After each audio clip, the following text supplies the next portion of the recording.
Alright, time for NXT. But before I get started, I want to talk about what I saw on Raw. Now, let me make this clear. I know about Sika. I know. They already announced it here. Sika Anawai has passed away at, I think, about 80. He's 79, I think. He was 79 or 80.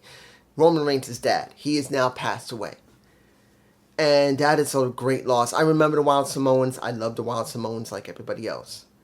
And anybody who has an ex, give Roman some love. I know he's going to need it, having to deal with losing his father. But now let's talk about a little bit of Raw and a little bit about Uncle Howdy, the Bo Dallas. Well, former Bo Dallas. I'm going to tell you this. I know everyone's saying that this is one of the greatest promos they've seen in years. I've seen better. Now, that doesn't mean that isn't good, because it was damn good. Seen better promos from WWE. I've seen more better promos from TNA and AEW. They've had them. But that one's up there.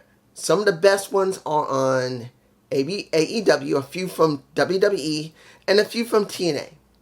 But that one's not the best I've ever seen. It is damn good, though. But here's where it's going to get interesting, because we know the name is Wyatt Six. They just mentioned it when Pat McAfee was not there and The Miz was doing commentary. The question's going to be, and I will be making a gut report eventually. It's too soon to do a gut report on the Wyatt Six because we've not seen him do anything yet. We haven't. We saw the videotape. We saw what happened with Uncle Howdy. But we got to wait a bit. I'm going to wait until we really see what they're going to do in the ring, outside the ring, and any promos, anything else. Because this is going to happen. We are going to have a comparison between the Bloodline and the Wyatt Six and which one is going to be more substantial for the company. If no one's going to say it, it's going to happen. I don't care if just Alex doesn't want to go there, saying we don't need to compare the two, or JD, or Solomonster. Sorry, it's going to happen. If it doesn't happen with them, some other YouTube... The reason I'm botching is that this comparison is sad. Because it's not that we can just have two storylines with two factions. No. We have one faction that's been around for almost 5 years. 5. And it's done very well. But that's all they had. And the question is going to be, now that they're having this new storyline with this new faction, will they be willing to write for them both? And if anybody says, oh, sure they will. No. Do not get it twisted. WWE is only going to write for the one that's going to make the most profit. And the question's going to be, no matter how much people know that Triple H may be making this in a dedication to Wyndham Rotunda, Bray Wyatt, it means nothing. This does. This is all that matters. And no matter what anybody says, and they keep talking about the administration of Triple H is not the owner of TKO WWE. It's Ari Emanuel. He will tell him if it's not making enough money, if it's interfering with the traction of the Bloodline that's making him more money, he will end it. Even if he says it's not right, he will end that mess if it brings him more money. So the question will eventually come up. Which one is going to be better for the company, or which one is better at this time? So let's move on to NXT. Let's make this quick. I would tell you this. It was a good show. We did not see any TNA wrestlers. We did see one person that is a potential to go over to TNA. Many people are going to say it, that it's obvious, particularly what happened last week when we saw him being escorted away. I didn't realize it. I had to look at the video over. It was Brooks Jensen. It was. But I'll explain that at the end of this review. Now, opening a turmoil match to see who's the number one contenders for the tag championships at Heatwave. First team, we have New Catch Republic versus the Jobbers that are the Jobbers, and that are the Jobbers is Blade and Afomi. I can never get Afomi's, if that's his name. I always get his name wrong. I never could ever say his name correctly. One of the reasons why I never felt him.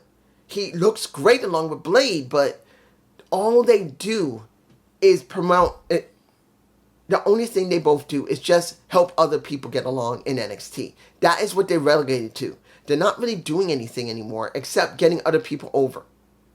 And when it came to the match, the first match with Newcastle Republic, they lose. Then we have Delgado El Fantasma. And here's where it gets interesting. Apollo comes out and screws up the match for, I believe it was Angel Garza who was in the ring, not Carrillo. And he ate the pin. Then we got OC. OC comes out. OC, I'll give it to them. They looked okay. But they didn't win. The ones who won was Chase U due to the fact of Rich Holland pulling a Andre Chase out of the way of a dive from out the ring. And they got this spot. They'll go to Heat Wave and get another shot at those tag titles. Now the question's going to be, and what are they going to be doing with Newcastle Republic and Rich Holland? Because he faced them and they said, I can't believe you did that. You said you can't be with anybody, but look where you're at now. They were pissed. And I can understand why, because he said he can't stay with the Brawling Brutes anymore. But now he's in another group that's more corny than the Brawling Brutes. That's how it looks. Next, Wes Lee versus Joe Coffey. There was no at all question that Wes was going to win. And you could tell that they're really making this important between Umafemi as well as Wes going into Heatwave. And since this will be the last time he gets his shot at the North American title, as long as Umafemi's at it, the question is, what will they do afterward? If he wins or loses, they got to have a plan for Wes. That's my boy. Wes Lee is my boy. He has been my boy for a long time.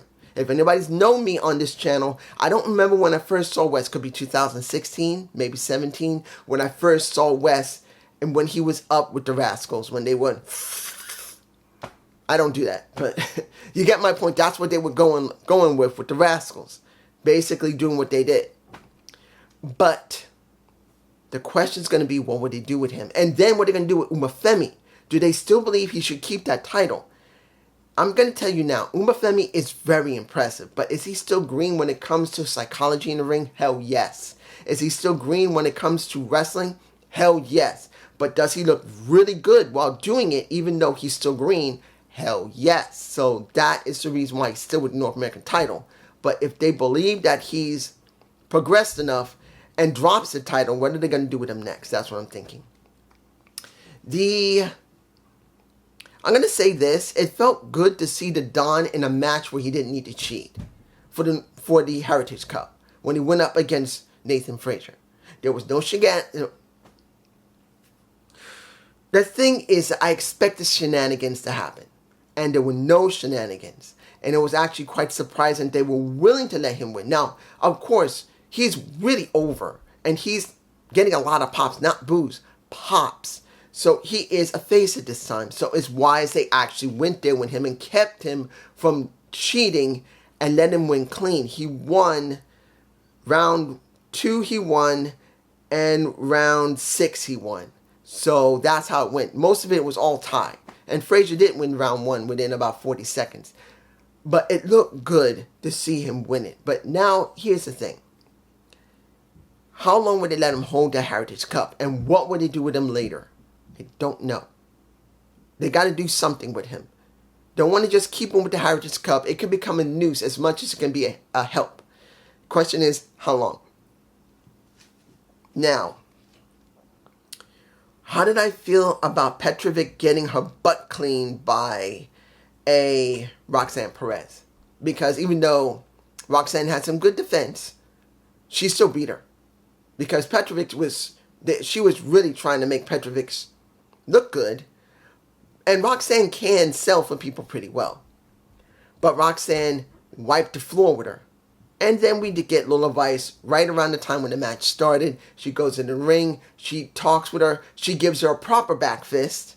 Because taking nothing from Roxanne. Because this is Lola Vice. This was Roxanne. A little bit shorter. So she hit her right here. Which there ain't that much there for Lola Vice. She whacked her here instead of whacking her there. She was just a little too low due to the fact that she's not that tall anyway.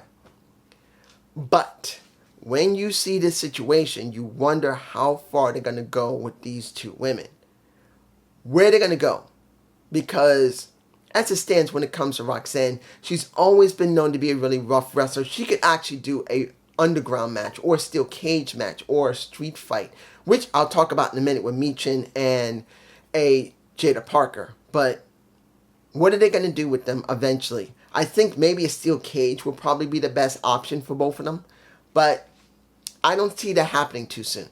It's still far off. I think eventually it's going to happen for that title. I don't think they're just going to have a regular match or a rematch that's a regular match. I do believe if Roxanne retains, Lola's not going to let it go. And eventually they will have a steel cage match. That's what I think will be best for both of them. But that's just me.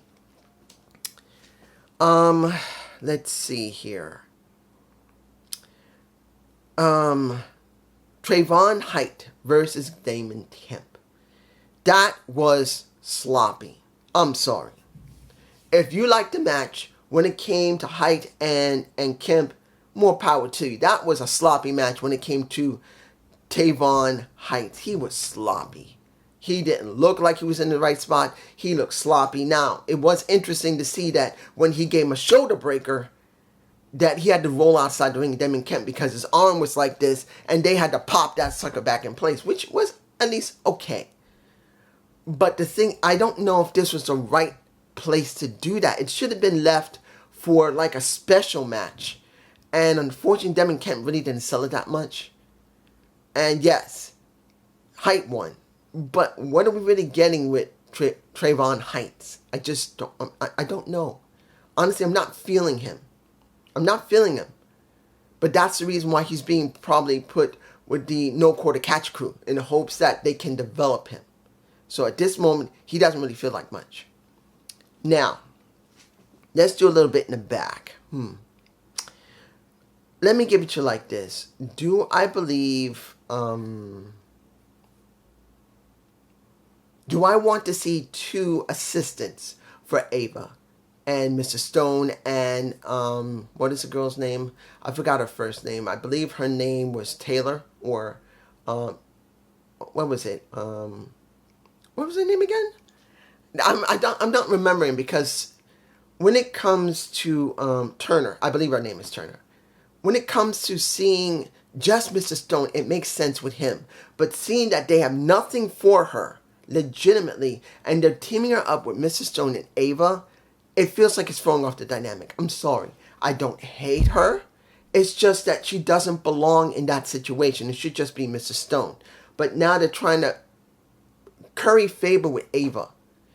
Ava, who, yes, has owned the GM position now. She's now developed enough that she looks like she's owning it. As I said, she had a long way to go not to feel like an errand girl, and she has developed herself enough to not feel like one anymore. Does she still look like Ava before she left the learning tree with Schism? Yeah, she still looks the same. The only thing is she's not going in the ring. She's still wearing the same clothes. She's not wearing anything different. It's just her personality has progressed a bit, so I give it to her. And I still believe that she's being groomed to go to either SmackDown or Raw eventually. I do believe it's going to be SmackDown, and we will see eventually Nick Aldis no longer be the general manager of SmackDown, because I do not see her taking over for Raw. I just don't. Not now. Not unless Daddy, I'm saying it very clearly, Daddy, who is currently a member of the chairman of the board of TKO Group Holdings, says, you know who would be really great compared to Adam Pearce? My daughter. And they say, well, isn't she still in NXT needing development? No. You know who's really fucking great? My daughter. And he'll say that enough time that people are going to get the hint. I don't give a fuck what you think. Stick my daughter on Raw. That's if he did that. That's just me. Now, let me give it to you like this. When it comes to Jada Parker facing Michin, because Out the Mud got their asses kicked by OC, and then the fight happened between the two. I'm going to say this. I'm glad they're using Michin to help someone else, But I'm going to say this again. If Michin's contract is coming up, I'm hoping she'll just quit. I'm hoping that she'll not resign and just leave WWE. Personally, they wasted her. They wasted her first time she was around. They wasted now her second run. She's done nothing. Yes, she's putting over people. What else has she done for herself? Nothing. So I'd rather see her just leave so she can go somewhere and be happy. But that's if she's not doing this. Thinking about, well, yeah, I ain't getting what I want, but I'm getting a good, steady salary. And yeah, I'm not really getting the things I want. But you know what? I'm cool with it. That's when, if she goes down that road. But that's just me. Let me see here. Metaphor. Seeing that Nolan Dar still has not come back. And Mensa is, and he said a very touching story about his real life. About his dad getting in a car accident, getting burned to 60% of the body, having to go where did he go? Sweden, I believe he said. Or Switzerland or Sweden. And had to be there to treat his injuries. Him and his brother actually got into foster care in Sweden, which is good. It's good to know they have a foster care system there. Hopefully, it wasn't that bad, but his story was a real touching one. You could tell that was real. I do not think it was fake. I don't think they did that for a storyline. I truly believe that was his real life, and seeing that metaphor meant that much to him, and I do believe it does. It's good to see it, but the question is going to be how far they're going to have this feud between him and Ethan Page. Let's see what else we got here I'm going to talk about. I think that's about it. I'm not going to talk about anything else. If I'm forgetting something, I'm sure you're going to tell me. Ask me what you think about it. I'm going to skip anything else. Not because I've forgotten, but I'm just going to leave it. Final match, Spears versus Trick Williams. Now, seeing that Trick did not win, because he didn't win. He did not win. It was Spears who won, and this entire thing was sparked because of Briggs Jensen running in the building. They didn't even want to mention his name, saying it was Briggs. It looked like Briggs. He grabs the cover for the table, whacks a Trick in the head with it.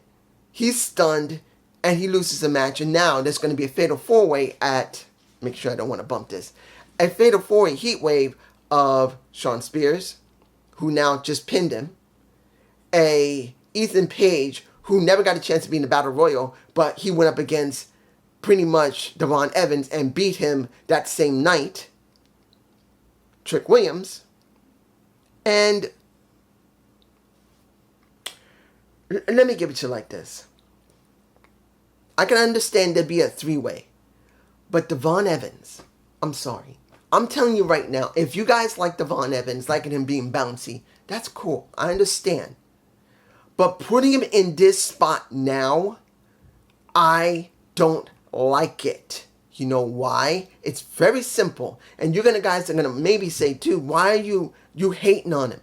He's a good high flyer. He's got personality. He's the new Ricochet. Think about it for a minute. Why would they be rushing him through the main title scene just to be exposed? Why? Why? He has no real character. He has some skill, but it's not better than Frazier, Axiom, and Wes Lee. It's not better than them.